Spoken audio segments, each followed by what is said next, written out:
Welcome to next exam. आज है 19 मई 2020 और 19 मई 2020 से करंट अफेयर्स के जितने भी इंपोर्टेंट क्वेश्चन बन सकते हैं सारे हम इस वीडियो में डिस्कस करेंगे और हर क्वेश्चन से रिलेटेड इंपोर्टेंट फैक्ट भी मैं आपको बताऊंगा, तो आप पूरा वीडियो बहुत ध्यान से देखिए। लास्ट में मैं आपसे क्वेश्चन भी पूछूंगा, उसका आंसर आपको कमेंट बॉक्स में बताना है। आज की इस वीडियो की पीडीएफ फाइल आप इस वीडियो के डिस्क्रिप्शन से डाउनलोड कर सकते हैं। पीडीएफ आप हमारे टेलीग्राम ग्रुप से भी डाउनलोड कर सकते हैं। टेलीग्राम ग्रुप पर आपको सारे पीडीएफ एक साथ मिल जाएंगे और टेलीग्राम ग्रुप का लिंक मैंने इस वीडियो के डिस्क्रिप्शन में दे दिया है, तो आप उस लिंक पर क्लिक करके टेलीग्राम ग्रुप ज्वाइन कर सकते हैं। तो चलिए स्टार्ट करते हैं। पहला क्वेश्चन है, हाल ही में अंतरराष्ट्रीय संग्रहालय दिवस कब मनाया गया है? तो अभी 18 मई को अंतरराष्ट्रीय संग्रहालय दिवस मनाया गया। तो इस क्वेश्चन का सी ऑप्शन सही है। अब ये अंतरराष्ट्रीय संग्रहालय दिवस यानी कि इंटरनेशनल म्यूजियम डे आखिर मनाया क्यों जाता है? तो समाज में संग्रहालय की भूमिका के बारे में जागरूकता बढ़ाने के लिए हर साल 18 मई को ये अंतरराष्ट्रीय संग्रहालय दिवस मनाया जाता है। अच्छा, इसको मनाता कौन है? तो इंटरनेशनल काउंसिल ऑफ म्यूजियम इसे मनाती है और इसकी शुरुआत कब हुई थी? इसकी शुरुआत हुई थी 1977 में। तो इतना आपको इंटरनेशनल म्यूजियम डे के बारे में याद रखना है। अच्छा, इस बार के इंटरनेशनल म्यूजियम डे की थीम क्या है? तो इस बार की थीम है the museum for equality, diversity and inclusion. क्या है? The museum for equality, diversity and inclusion. अब ये इंपोर्टेंट डे वाला क्वेश्चन है, तो अभी तक जितने भी इंपोर्टेंट डे बनाए गए हैं सारे आपको कमेंट बॉक्स में लिखने हैं। अभी जो रिसेंटली इंपोर्टेंट करंट अफेयर्स बनाए गए हैं वो मैं आपको बताता हूं। कल ही मैंने आपको बताया था विश्व दूर संचार दिवस 17 मई को मनाया गया। उससे पहले 16 मई को इंटरनेशनल डे ऑफ लाइट मनाया गया। उससे पहले 15 मई को इंटरनेशनल फैमिली डे मनाया गया। उससे पहले 12 मई को इंटरनेशनल नर्स डे मनाया गया और उससे पहले 11 मई को नेशनल टेक्नोलॉजी डे मनाया गया। तो ये अभी रिसेंटली इंपोर्टेंट डे मनाए गए हैं। आपको मई में मैंने जितने भी इंपोर्टेंट डे बताए हैं सारे बिल्कुल सीक्वेंस में कमेंट बॉक्स में लिखने हैं। आज की इस वीडियो का हम टारगेट रखते हैं 40,000 लाइक का। तो अगर ये वीडियो आपको अच्छा लगता है, हेल्पफुल लगता है, तब आप इस वीडियो को लाइक और शेयर जरूर किया करो। और मैं आपको भी बोलता हूं डेली मॉर्निंग मोड कर, सबसे पहले अपने लिए टारगेट फिक्स करो, चाहे छोटा सा ही टारगेट फिक्स करो, लेकिन डेली मॉर्निंग मोड कर सबसे पहले अपने लिए टारगेट फिक्स करो और फिर अपना पूरा दिन उस टारगेट को अचीव करने में लगा दो। आपकी लाइफ ऑटोमेटिकली अच्छी हो जाएगी। नेक्स्ट क्वेश्चन है, हाल ही में आत्मनिर्भर गुजरात सहाय योजना के तहत छोटे व्यापारियों को कितने लाख तक का ऋण प्रदान किया जाएगा? तो अभी गुजरात में एक आत्मनिर्भर गुजरात सहाय योजना शुरू हुई है और इस योजना के तहत गुजरात में छोटे व्यापारियों को 1 लाख रुपए तक का ऋण प्रदान किया जाएगा। तो इस क्वेश्चन का सही ऑप्शन सही है और ये ऋण इनको विदाउट गारंटी प्रोवाइड किया जाएगा। इसमें इंटरेस्ट रेट होगा 2% का और अगले 3 साल में ये रेट जमा करना होगा। तो ये है आत्मनिर्भर गुजरात सहाय योजना। इसके तहत छोटे व्यापारियों को 1 लाख तक का लोन दिया जाएगा और 2% के इंटरेस्ट रेट पर दिया जाएगा। अब ये गुजरात में शुरू हुई है। तो गुजरात सोलर रूफटॉप को इंस्टॉल करने के मामले में इंडिया में पहले नंबर पे है और दूसरे नंबर पे कौन है? दूसरे नंबर पे महाराष्ट्र है। अच्छा, गुजरात पुलिस इंडिया की पहली पुलिस बन गई है जिसके पास अब टेजर गन है। टेजर गन क्या होती है? ये एक इलेक्ट्रिक गन होती है जिससे एक इलेक्ट्रिक शॉक लगता है। गुजरात में ही सुजलाम सुफलाम जल संचय अभियान शुरू हुआ है। सुजलाम सुफलाम जल संचय अभियान, इसमें क्या होता है? बरसात से पहले नदी, नाले और बांध की सफाई की जाती है और मनरेगा के मजदूर इनकी सफाई करते हैं। और गुजरात में ही अभी उम्बारे आंगनवाड़ी नामक एक अनूठी पहल शुरू हुई। इसके थ्रू क्या होगा? जो आंगनवाड़ी कार्यकर्ता हैं वो बच्चों तक पहुंचेंगी लॉकडाउन के टाइम पे। अब गुजरात की बात है तो मैप में देख लीजिए, यह है गुजरात। गुजरात की कैपिटल क्या है? गांधीनगर। गुजरात के चीफ मिनिस्टर कौन है? विजय रूपाणी। और गुजरात के गवर्नर कौन है? आचार्य देवव्रत। अच्छा, गुजरात में ही गिरी नेशनल पार्क है और गिरी नेशनल पार्क किसके लिए प्रसिद्ध है? एशियाटिक लायन के लिए। और गुजरात में ही सरदार सरोवर डैम है। सरदार सरोवर डैम ये नर्मदा नदी पर है और इंडिया का पहला ग्रेविटेशनल डैम है।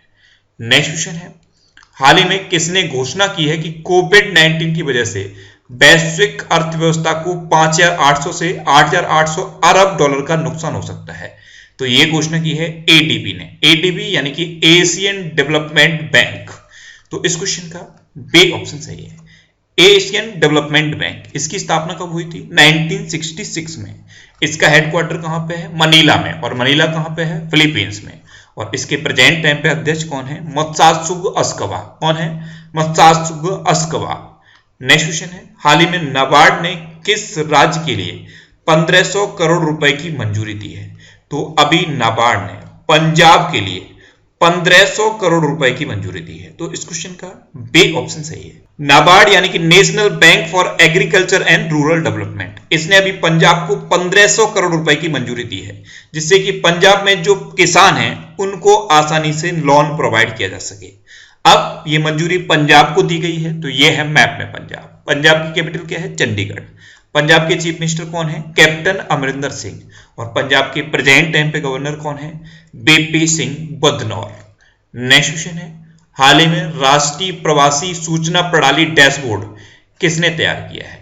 तो अभी NDMA यानी कि नेशनल डिजास्टर मैनेजमेंट अथॉरिटी ने एक राष्ट्रीय प्रवासी सूचना प्रणाली डैशबोर्ड डेवलप किया है। तो इस क्वेश्चन का बी ऑप्शन सही है। अब इसको क्यों डेवलप किया गया है?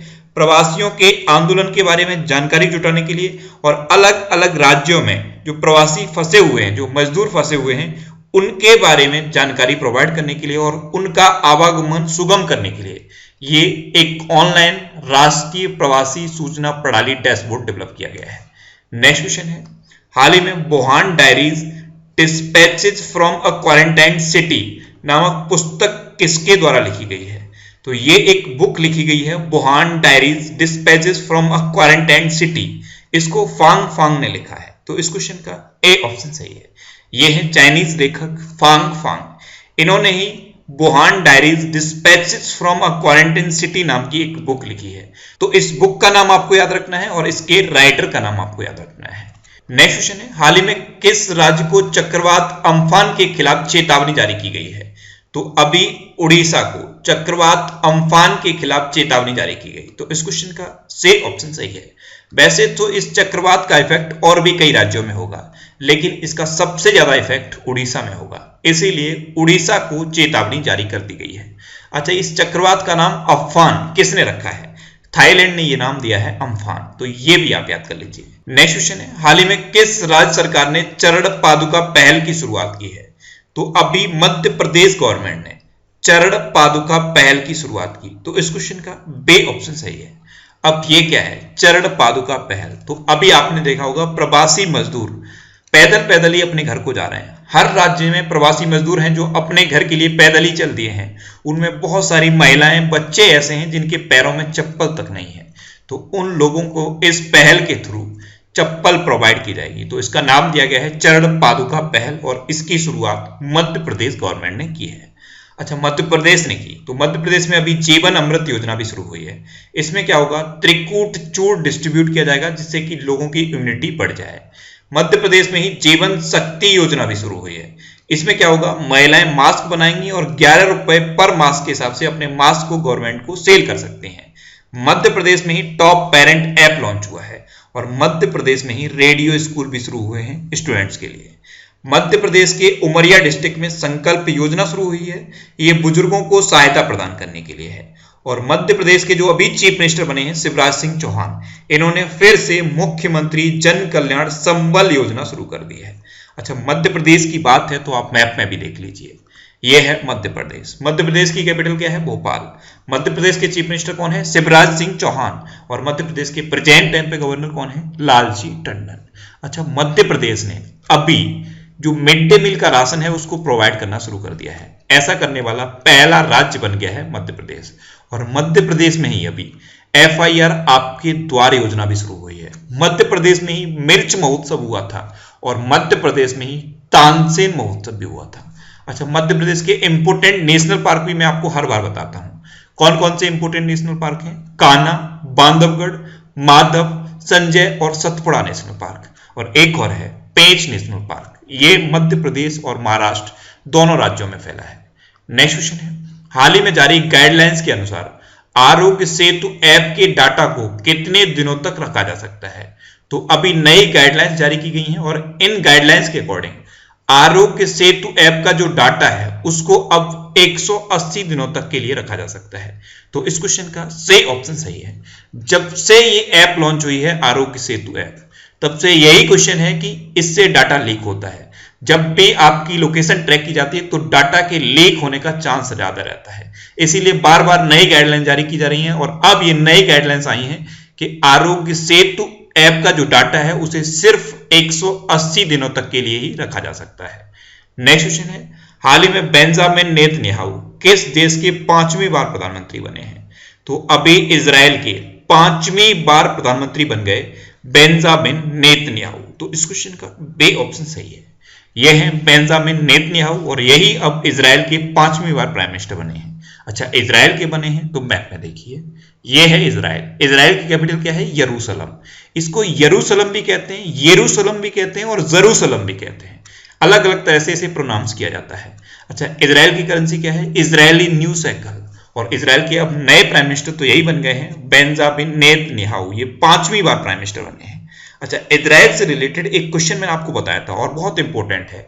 इजराइल के तेल हबीब में एक स्टेट का नाम बदला गया है और एक स्टेट का नाम बदल के टैगोर स्टेट रखा गया है। रविंद्रनाथ टैगोर के नाम पर इसका नाम रखा गया है। एक एग्जाम में एक क्वेश्चन पूछा गया कि इजराइल की संसद का नाम क्या है? तो इजराइल की संसद का नाम है नेशेट। क्या है? नेशेट। नेक्स्ट क्वेश्चन है, हाल ही में रक्षा क्षेत्र में एफडीआई को 49% से बढ़ाकर कितना किया गया है? तो अब डिफेंस सेक्टर में अभी तक जो एफडीआई 49% था उसको बढ़ाकर 74% कर दिया गया है। तो इस क्वेश्चन का ए ऑप्शन सही है। एफडीआई इसका क्या मतलब होता है? Foreign direct investment. इसमें क्या होता है? विदेशी कंपनियां आती हैं और हमारे देश में आके अपना अमाउंट इन्वेस्ट करती हैं और उससे फिर क्या होता है, यहाँ पे प्रोडक्शन करती हैं और यहां से मुनाफा कमा के अपने देश ले जाती हैं।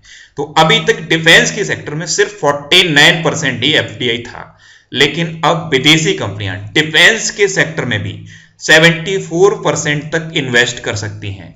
तो अब डिफेंस सेक्टर में एफडीआई को 49% से बढ़ाकर 74% कर दिया गया है। अच्छा, रक्षा क्षेत्र की बात है तो प्रेजेंट टाइम पे हमारे रक्षा मंत्री कौन है? राजनाथ सिंह।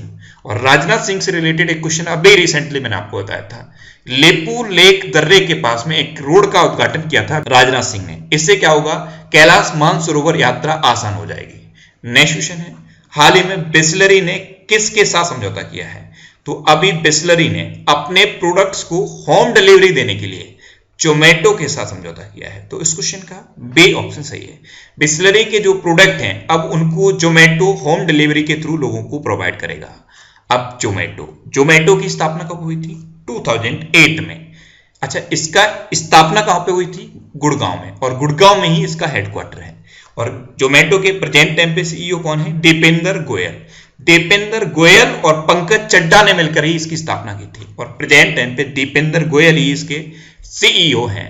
नेक्स्ट क्वेश्चन है, हाल ही में किस राज्य ने कृषि अर्थव्यवस्था को मजबूत करने के लिए 3 अध्यादेश लाने का फैसला किया है? तो अभी ये घोषणा की है उड़ीसा ने।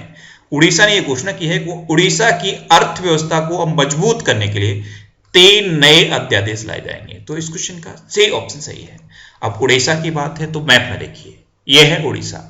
उड़ीसा की कैपिटल क्या है? भुवनेश्वर। उड़ीसा के चीफ मिनिस्टर कौन है? नवीन पटनायक। और उड़ीसा की प्रेजेंट टाइम पे गवर्नर कौन है? गणेशी लाल। अच्छा, उड़ीसा में ही व्हीलर द्वीप है और व्हीलर द्वीप का नाम बदल के एपीजे अब्दुल कलाम द्वीप रखा गया है और इसी द्वीप पर अग्नि 5 मिसाइल का सफलतापूर्वक परीक्षण हुआ। अब उड़ीसा में अभी मो जीवन पहल शुरू हुई थी और उड़ीसा में ही मो प्रतिभा पहल भी शुरू हुई थी। ये दोनों आपको याद रखनी है। अच्छा, उड़ीसा में सतकोसिया टाइगर रिजर्व है, सिमलीपाल नेशनल पार्क है, गैरमठ वाइल्ड लाइफ सेंचुरी है और चिल्का लेक है।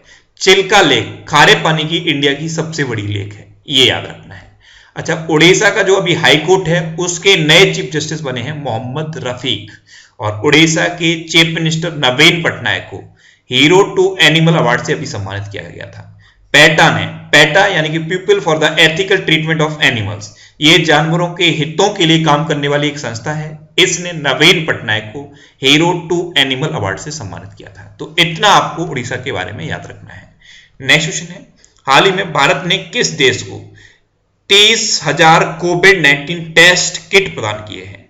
तो अभी नेपाल को भारत ने 23,000 पैथो डिटेक्ट कोविड-19 टेस्ट किट प्रोवाइड किए हैं। तो इस क्वेश्चन का बे ऑप्शन सही है। अच्छा, नेपाल को इंडिया ने अभी कुछ टाइम पहले मेडिसिन भी प्रोवाइड की थी और अब 23,000 टेस्ट किट प्रोवाइड किए हैं। अब नेपाल को किए हैं तो ये है मैप में नेपाल। नेपाल की कैपिटल क्या है? काठमांडू।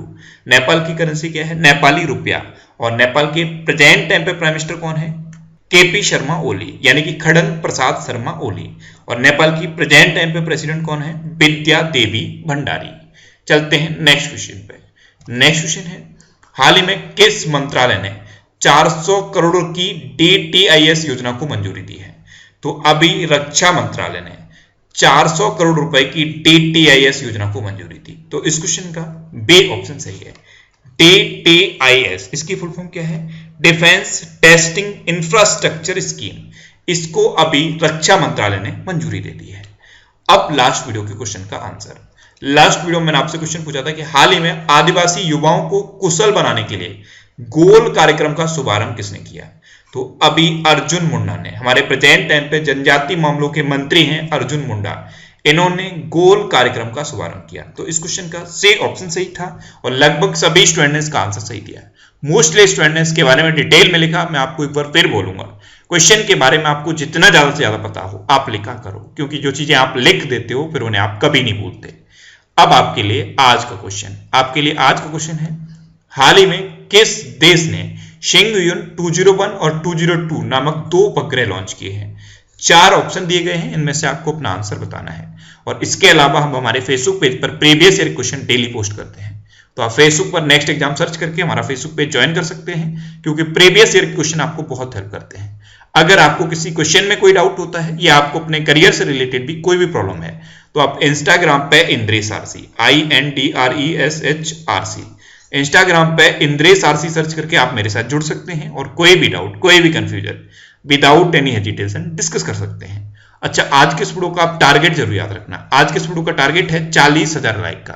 तो अगर ये वीडियो आपको अच्छा लगा है, हेल्पफुल लगा है, तब आप इस वीडियो को लाइक और शेयर जरूर किया करो। और आपके पास जो भी स्टडी रिलेटेड व्हाट्सएप और फेसबुक ग्रुप हैं, उनमें आप इस वीडियो को शेयर जरूर कर दिया करो। तो ये था आज का हमारा करंट अफेयर्स का वीडियो। आपको ये वीडियो कैसा लगा प्लीज कमेंट बॉक्स में जरूर बताना। और अगर अभी तक भी आपने हमारे इस चैनल को सब्सक्राइब नहीं किया है तो इसे आप सब्सक्राइब जरूर कर लीजिए। आपको इस चैनल से निश्चित ही मदद मिलेगी। जब भी आप इसे सब्सक्राइब करेंगे तो बराबर में एक बेल आइकन बन के आएगा, आप उस बेल आइकन पे जरूर क्लिक कर लें, जिससे कि आपको डेली मॉर्निंग में करंट अफेयर्स की वीडियो मिलती रहे। Next exam always with you. Thanks for watching.